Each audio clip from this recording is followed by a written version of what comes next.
Meron akong revelation dream na hindi ko aakalain na magkakatotoo ngayon na bilang mayor tatakbo siya at isasama sa hanay ng presidential.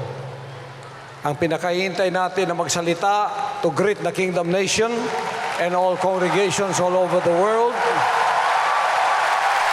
Isa lang masasabi ko, before I came, I've been in the US and Canada for 4 months. I've traveled extensively meeting the Filipino communities.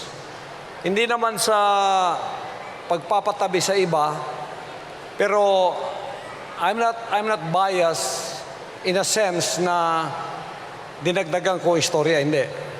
Lahat ng mga Filipino communities doon na nakausap ko,